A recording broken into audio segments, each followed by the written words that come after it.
car le Père lui-même vous aime. Christ a prononcé ces paroles en s'adressant à ses disciples lorsqu'il leur annonçait sa mort. Ce sont des paroles pleines de réconfort auxquelles je me réfère constamment pour repousser les attaques de Satan lorsqu'il utilise mes péchés contre moi pour semer le doute dans mon esprit. Il me fait croire que je suis trop impur pour que Dieu m'aime. Cependant, Christ dit ici à des pécheurs comme moi que le Père lui-même les aime. Sachant que Dieu hait le péché, qu'est-ce qui justifie son amour pour de tels hommes? La réponse à cette question a révolté le religieux que j'étais dans le passé. Je m'explique. Beaucoup de religieux croient que Dieu les aime parce qu'ils sont plus saints que d'autres, ou parce qu'ils jeûnent plus que d'autres, ou encore parce qu'ils sont très actifs dans leurs églises, etc. En réalité, à cause du péché, il n'y a rien dans l'homme qui puisse le rendre agréable à Dieu. Ceci est valable aussi bien pour les croyants que pour les ennemis de Christ. Il est écrit: « Qu'est-ce que l'homme pour qu'il soit pur? Celui qui est né de la femme peut-il être juste? Si Dieu n'a pas confiance en ses saints, si les cieux ne sont pas purs devant lui, combien moins l'être abominable et pervers, l'homme qui boit l'iniquité comme l'eau. » Job 15, versets 13 à 16. L'apôtre Jean nous dit aussi clairement que si nous, c'est-à-dire croyants, disons que nous n'avons pas de péché, nous nous séduisons nous-mêmes et la vérité n'est point en nous. 1 Jean 1, verset 8.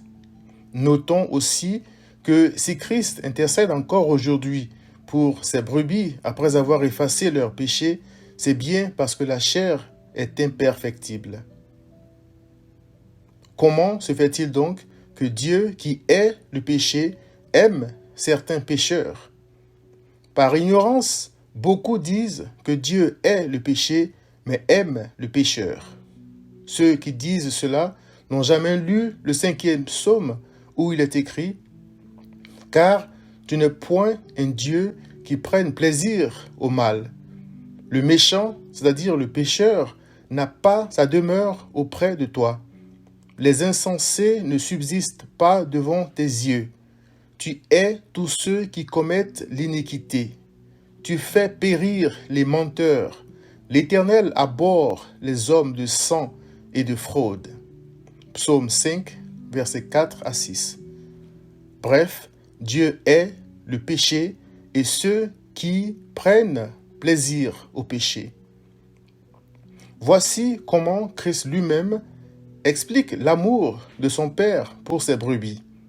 Christ dit: « Le Père lui-même vous aime parce que vous m'avez aimé et que vous avez cru que je suis sorti de Dieu. Je suis sorti du Père et je suis venu dans le monde. » Jean 16, versets 27 à 28.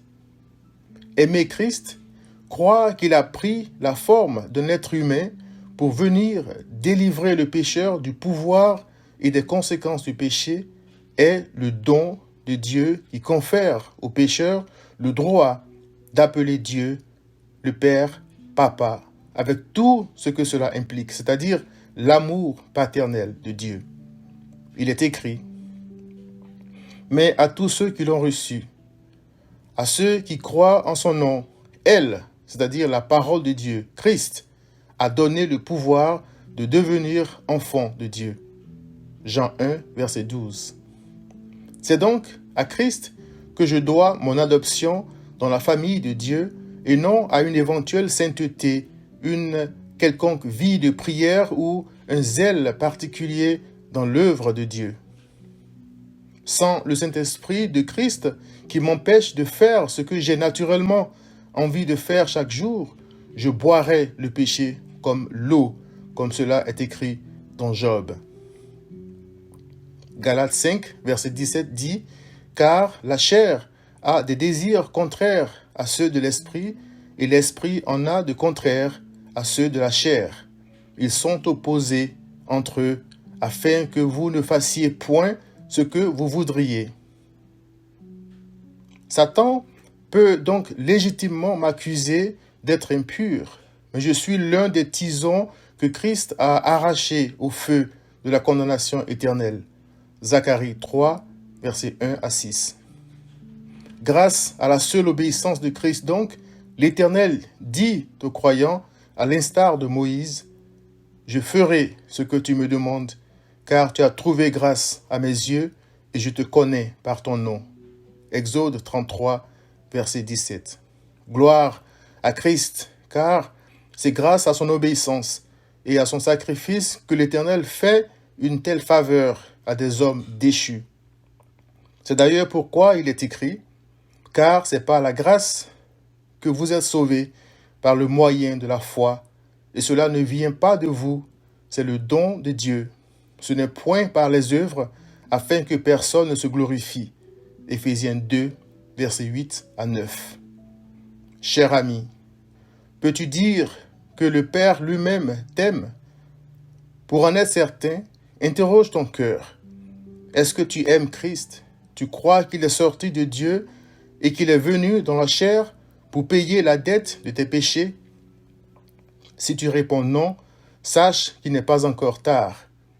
Si le Saint-Esprit t'attire à Christ à travers ses paroles, si tu crois en Christ, ouvre la bouche, confesse le mal qui te ronge et viens à Christ.